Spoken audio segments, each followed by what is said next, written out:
കയ്യിൽ കിട്ടുന്ന ആക്രി സാധനങ്ങളൊക്കെ കളയാതെ സൂക്ഷിച്ച് വെക്കുന്ന ഒരാളാണ് ഞാൻ കേട്ടോ. എന്നിട്ട് സമയം കിട്ടുമ്പോഴൊക്കെ അതുകൊണ്ട് എന്തെങ്കിലും ഭംഗിയുള്ള സാധനങ്ങൾ ഉണ്ടാക്കും. അപ്പോൾ ഇന്ന് അങ്ങനെ ഒരു സംഭവമാണ് ചെയ്യാൻ പോകുന്നത്. ആദ്യം തന്നെ നമുക്ക് വേണ്ടത് ഇതുപോലെ ഒരു കാർഡ്ബോർഡ് ബോക്സ് ആണ്. ബോക്സ് വേണമെന്നില്ല, ഒരു കാർഡ്ബോർഡ് പീസ് ആണെങ്കിലും മതി. ഇനി ഒരു റഫ് പേപ്പർ രണ്ടായിട്ട് മടക്കിയിട്ട് അതായി വീഡിയോയിൽ കാണുന്ന പോലെ തന്നെ വരച്ചെടുക്കുക. എന്തിനാണെന്നറിയോ? നമുക്ക് ആ കാർഡ്ബോർഡിന്റെ മുകളിൽ വെച്ചൊന്ന് ട്രേസ് ചെയ്തെടുക്കാനാണ്. ട്രേസ് ചെയ്തെടുത്തതിന് ശേഷം ഇതുപോലെ സെപ്പറേറ്റ് ആയിട്ടൊന്ന് കട്ട് ചെയ്തെടുക്കുക. ഇതുപോലെ നമുക്ക് രണ്ട് പീസ് വേണം കേട്ടോ. ഇനി ലീവ് ഷേപ്പിലും ഇതുപോലെ നമുക്ക് 4 പീസ് കട്ട് ചെയ്തെടുക്കണം. ഇനി നമുക്ക് വേണ്ടത് അധികം കട്ടിയില്ലാത്ത ഫ്ലെക്സിബിൾ ആയിട്ടുള്ള ഒരു കാർഡ്ബോർഡ് പീസാണ്. ഇതുപോലെ. ഇനി നമുക്ക് എത്രയാണോ ഈ സ്റ്റാൻഡിന് വീതി വേണ്ടത് അത്രയും വീതിയിൽ മടക്കി അതിൻ്റെ 2 സൈഡും ഇതുപോലെ ഒന്ന് കട്ട് ചെയ്തെടുക്കുക. ഇങ്ങനെ വി ഷേപ്പിൽ 2 സൈഡും കട്ട് ചെയ്ത് വെച്ചാൽ നമുക്ക് ഇതുപോലെ ഈസി ആയിട്ട് ബെൻഡ് ചെയ്തെടുക്കാൻ പറ്റും കേട്ടോ. അപ്പോൾ അങ്ങനെ ബെൻഡ് ചെയ്ത് ഒരു സൈഡ് ഒട്ടിച്ചതിന് ശേഷം രണ്ടാമത്തെ സൈഡ് ഒട്ടിക്കുക. ഇനി ആ ജോയിൻ്റ് ഒക്കെ ഒന്ന് സീൽ ചെയ്യാനായിട്ട് ഞാൻ ഇതുപോലെ മാസ്കിംഗ് ടേപ്പ് വെച്ച് ഒന്ന് ഒട്ടിച്ചു കൊടുത്തിട്ടുണ്ട്. ഈ സ്റ്റെപ്പ് കമ്പൽസറി അല്ല കേട്ടോ, എന്നാലും ചെയ്ത് കഴിഞ്ഞാൽ നമുക്കൊരു നീറ്റ് ലുക്ക് കിട്ടും. ഇനി മാസ്കിംഗ് ടേപ്പ് ഇല്ല എന്നുണ്ടെങ്കിൽ നമുക്ക് ഒരു ന്യൂസ് പേപ്പർ കട്ട് ചെയ്തെടുത്ത് ഇതുപോലെ ഒട്ടിച്ചു കൊടുത്താലും മതി. ഇനി നമ്മൾ നേരത്തെ ആ സ്റ്റെമ്മിന് വേണ്ടിയിട്ട് കട്ട് ചെയ്ത് വെച്ച പോർഷനില്ലേ, അതെടുത്തിട്ട് അതിൻ്റെ ഇടയ്ക്ക് നമ്മൾ മുകളിൽ കട്ടി കുറഞ്ഞ കാർഡ്ബോർഡിനെടുത്ത അതേ വീതിയിൽ 2 പീസ് എടുത്തിട്ട് ഇതുപോലെ 4ഉം ജോയിൻ ചെയ്ത് ഒട്ടിച്ചു കൊടുക്കുക. ഇവിടെ നമുക്ക് മാസ്കിംഗ് ടേപ്പ് ഉപയോഗിക്കാം, അല്ലെങ്കിൽ ഗ്ലൂ ഗൺ ഉപയോഗിക്കാം, അല്ലെങ്കിൽ ഫെവിക്കോൾ ആണെങ്കിലും ഉപയോഗിക്കാം. നമ്മുടെ പെൻ സ്റ്റാൻഡിന്റെ ബേസിന് വേണ്ടിയിട്ട് ഇതുപോലെ ഒരു കട്ടി കടലാസിലേക്ക് നമ്മളിപ്പം ഉണ്ടാക്കിയെടുത്ത സ്റ്റെം ഒന്ന് ഒട്ടിച്ചു കൊടുക്കുക. എന്നിട്ട് എക്സ്ട്രാ വരുന്ന പോർഷൻ ഇതുപോലെ ഒന്ന് കട്ട് ചെയ്തെടുക്കുക.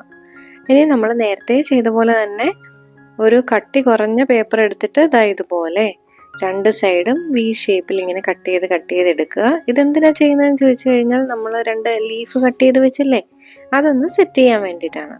ഇനി ഇവിടെ ഞാൻ ഒട്ടിക്കുന്നത് ഡബിൾ സൈഡ് ടേപ്പ് വെച്ചിട്ടാണ് കേട്ടോ, കട്ടി കുറഞ്ഞ ഡബിൾ സൈഡ് ടേപ്പ്.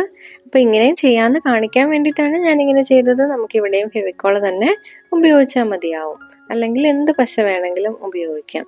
ജസ്റ്റ് നമ്മൾ ഒട്ടിച്ച് കഴിയുമ്പോൾ കുറച്ച് നേരം ഒന്ന് പിടിച്ചു കൊടുക്കണം, കാരണം നമ്മളിങ്ങനെ ഇച്ചിരി കട്ടിയുള്ള പേപ്പർ വളച്ചൊട്ടിക്കുന്നതല്ലേ, അപ്പോൾ കുറച്ച് സമയം എടുക്കും ഒന്ന് സെറ്റാകാനായിട്ട്. ഒരു സൈഡ് സെറ്റായതിനു ശേഷം രണ്ടാമത്തെ സൈഡ് ഒട്ടിച്ചു കൊടുക്കുക. എന്നിട്ട് നേരത്തെ ചെയ്ത പോലെ തന്നെ ആവശ്യമെങ്കിൽ മാസ്കിംഗ് ടേപ്പ് വെച്ച് ഒന്നുകൂടെ ഒന്ന് ബലപ്പെടുത്തി കൊടുക്കുക. ഇങ്ങനെ നമ്മൾ കട്ട് ചെയ്ത് വെച്ചിരിക്കുന്ന 2 ലീഫും ഇങ്ങനെ ഒന്ന് സെറ്റ് ചെയ്തെടുക്കണം കേട്ടോ. എന്നിട്ട് നമുക്ക് ഇപ്പോൾ 4 പീസ് നമ്മുടെ കയ്യിലുണ്ട്. ആ ഫ്ലവറിൻ്റെ പോർഷൻ ഉണ്ട്, പിന്നെ താഴത്തെ സ്റ്റെം ഉണ്ട്, 2 ലീഫുണ്ട്. ഇതെല്ലാം തമ്മിലൊന്ന് ഒട്ടിച്ചെടുക്കുക. ഇനി നമുക്ക് ചെയ്യാനുള്ള എന്താണ്, ആക്രിലിക് പെയിന്റ് ഉപയോഗിച്ചിട്ട് ഇതൊക്കെ ഒന്ന് നമുക്ക് ഇഷ്ടമുള്ള കളർ വെച്ച് പെയിന്റ് ചെയ്തെടുക്കണം. നമ്മൾ ചെയ്യുന്നത് ഒരു ക്യൂട്ട് കവായി ഫ്ലവർ തീമിലുള്ള പെൻ സ്റ്റാൻഡ് ആയതുകൊണ്ട് എന്ത് കളർ കൊടുക്കണമെന്ന് 2 പ്രാവശ്യം ആലോചിക്കേണ്ടി വന്നില്ല കേട്ടോ.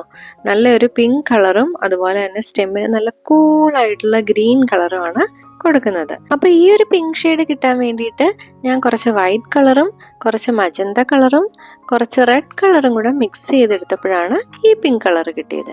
അപ്പോൾ ഇതുപോലെ നമുക്ക് എല്ലാ കളറുകളും മിക്സ് ചെയ്തെടുക്കാൻ പറ്റും. നമുക്ക് എല്ലാ കളറും എല്ലാ ഷെയ്ഡ്സും വാങ്ങിക്കണമെന്നില്ല. അപ്പോൾ കളർ മിക്സിങ്ങിനെ പറ്റിയിട്ട് ഒരു വീഡിയോ വേണമെന്നുണ്ടെങ്കിൽ നിങ്ങൾ കമൻറ്റ് ബോക്സിൽ ഒന്ന് കമൻറ്റ് ചെയ്തിട്ടേക്കോ കേട്ടോ. പിന്നെ ഞാൻ സ്റ്റെമ്മിന് ഇതുപോലെ ഗ്രീൻ കളർ കൊടുക്കുന്നുണ്ട്. എന്നിട്ട് നടുക്കത്തെ ഭാഗത്ത് നമുക്ക് കുറച്ചുകൂടെ ഒരു ലൈറ്റ് ഗ്രീൻ കൊടുക്കാൻ വേണ്ടിയിട്ടാണ് ഞാൻ അവിടെ ബ്ലാങ്ക് ആയിട്ട് കൊടുത്തത്. അത് ഒരു സൈഡിൽ അങ്ങനെ ബ്ലാങ്ക് ആയിട്ട് ഇട്ടിട്ടുള്ളൂ, അതായത് നമ്മുടെ പെൻ സ്റ്റാൻഡിൻ്റെ ഫ്രണ്ട് പോർഷനിൽ. അങ്ങനെ ആ ബ്ലാങ്ക് ആയിട്ട് ഇട്ടിരുന്ന സ്ഥലത്ത് ഞാൻ ലൈറ്റ് ഗ്രീൻ കളർ കൊടുക്കുന്നുണ്ട്. ഇനി നമ്മുടെ ആ ഫ്ലവറിൻ്റെ അരികൊക്കെ കണ്ടോ ഒരുമാതിരി ഇരിക്കുന്നില്ലേ, നമ്മൾ ആ മാസ്കിംഗ് ടേപ്പ് ഒട്ടിച്ചെടുത്താണ് കേട്ടോ. അപ്പോൾ അതൊന്ന് മറയ്ക്കാൻ വേണ്ടിയിട്ട് ഞാനൊരു ഇച്ചിരി ഡാർക്ക് കളറിലെ പിങ്ക് പേപ്പർ എടുത്തിട്ട് ഇതുപോലെ ഒട്ടിച്ച് കൊടുത്തിട്ടുണ്ട്.